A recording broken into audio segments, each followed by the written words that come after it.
apparently the least stressed people are actually always 2 minutes late for everything. But anyway. I'm just pointing at my wife there because she's late for absolutely everything. I'm always 2 minutes late for everything.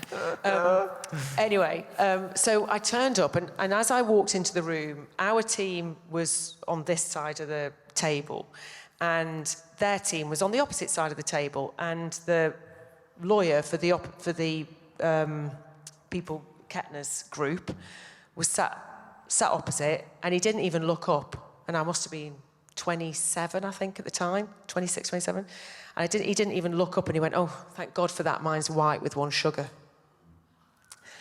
And so I put my bag down and walked round and said, "Would anybody else like a coffee?" And I made him his coffee. Nobody else breathed, funnily enough. Made him his coffee, put the coffee in front of him, made myself a coffee and sat back down, and then said, so shall we start the meeting now? And I watched the colour drain from this guy's face in front of me. And it was such a powerful moment for me, and to happen early on in my work life, because up until that point, I'd walked into rooms fearing that I would be completely underestimated. You know, that I was just Sarah the Small from Stoke, and like, what was I doing here? And everyone was going to work me out and all of that. And who walked out with the deal in that meeting? Of course it was me.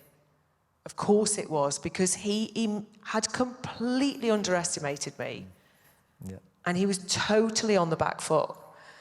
And it was so powerful, and it never left me, because it made me walk into rooms thinking, God, I hope everybody underestimates me. You know, I hope they do, because it made me realize that my superpower actually in that moment had been because the fact that he'd underestimated me. And I think as a woman working, growing up in the 90s, that was it was such an incredible thing to have happened to me really early on, that it never left me. So, yeah, I always say to anybody who walks into a room and thinks maybe this is the moment you're going to get found out, or I'm being underestimated, to remind everybody that that's actually their superpower, so let them. Use it as an advantage. They're the dickheads, not you. Yeah. Yeah, man. Do a couple of questions. Has anybody got a question for Sarah? Put your hand up if so. Raj, you were first there, mate. Hiya.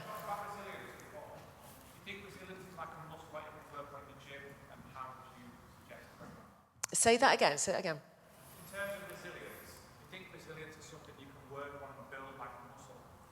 Or do you think you just got it? And how, if it's a muscle, how do you recommend that? I think it's a very, very good question. I think, I think there's an element of wiring, so like nature, but I think of so many of the traits, it is nurture. And I think you can teach yourself resilience. You can also have it knocked into you, actually, or knocked out of you in life. Part of your reaction to it is your wiring, I think. But I absolutely believe, yes, it's something that you can learn.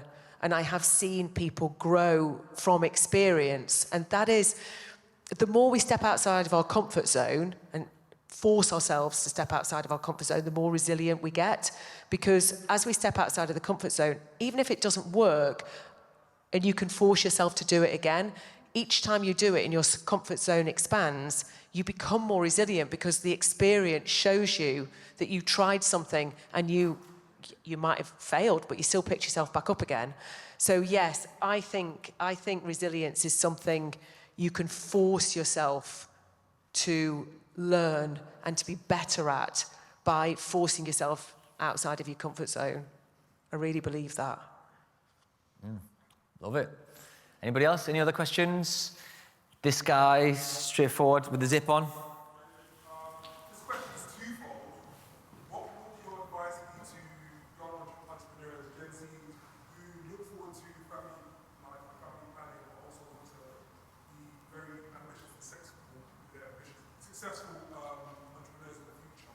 And what would you say to the men out there who look forward to creating that family life with their partners, and how they can best support their partners in their entrepreneurship? So is this, in the entrepreneurial journey, are you both on an entrepreneurial journey? Like who is, or is the... Well, I'm talking figuratively because I don't apply it, but I'm just... Don't worry, I didn't either when I was making all the planning. I didn't at all.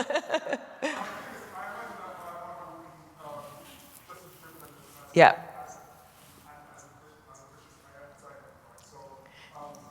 My perspective, I just want to know how I can best support, Yeah. and so that it's different roles, and like obviously I'm not physically carrying the baby up, so I want to know best. How you can best support. Yeah. Yeah. So Yeah. I think the hardest thing in a couple is when you both don't see this the same. It's really difficult. And I actually think it is really important very, very early on to have a lot of these conversations and to be really honest and open about it. I couldn't have done anything I've done without Michael being the human that he is. He's brilliant.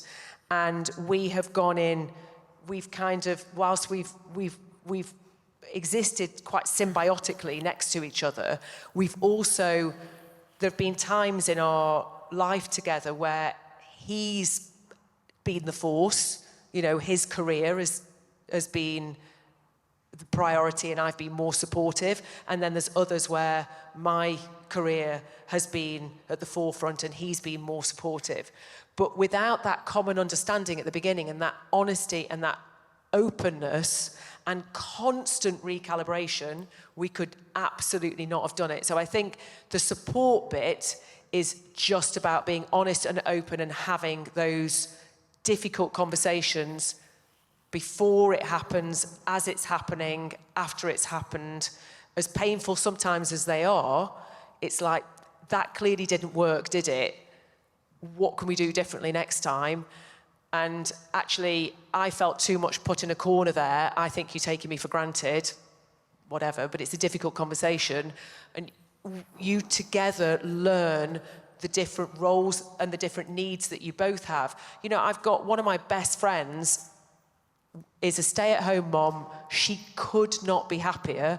Her husband is all career, has absolutely nothing to do with the home. He could not be happier. That works perfectly for them. That's my idea of hell. And you know, she's one of my best friends. She's really, really, really happy in that. So is he. Michael and I couldn't exist like that because we both have the same ambition. So I think it's being really honest and open about it at the beginning. And I think as you go into business and if you have your own business, understanding where the levers are in that, because there are going to be times where it's actually going to be really tough and you're not going to be present at something that you really wanted to be present at. And what does that mean? And we actually found the balance worked for us is if I couldn't be there or if Michael couldn't be there, we always made sure one of us could be to the really important things. We both tried to be as much as is humanly possible. But both of us went through certainly that young, as they were really young, sort of 0 to puberty really, 13, 14. During that period, we really prioritised family and still do. And I think that helped because that formed the narrative between us and the kids. And the other thing we did with the kids was take them on the journey. So very open. They understand the ups and the downs, the wins, the challenges, the decisions. You know, they've kind of learned as we've gone through life and the decisions that we've made. And, you know, who knows, you'll never know whether or not you got it right as a parent. I think our job is to just not mess it up too badly. And, you know, but that definitely helped our family dynamic when certain decisions had to be made, is that even from a really young age, the kids understood and either came with us or, you know, but was certainly part of it. But yeah, openness, I think. I was just about to ask how, because we've got 4 kids, are you bringing them to work? Are you sitting them down and explaining business to them? Is that what you're doing? Both, actually. Do you really? Yeah, both. Love that. Yeah, they're not really that interested now. They've They'll be on YouTube. got a little bit older, Yeah. yeah. Although they work in our bars and stuff. They've all got jobs, yeah. That's If they, wherever they can. But yeah, a couple of them are really interested in sort of the strategic decision making and, how investments are made and, what does great look like, basically, return on investment, etc. So a couple of them are really interested in that, but they're not really. They're, off playing basketball, doing whatever they're doing. Being teenagers, yeah. Exactly. But yeah, for me, for us, it was definitely the honesty. And if I'm being honest, Michael was a lot better at that than me. It is a learning for me to be that open all the time.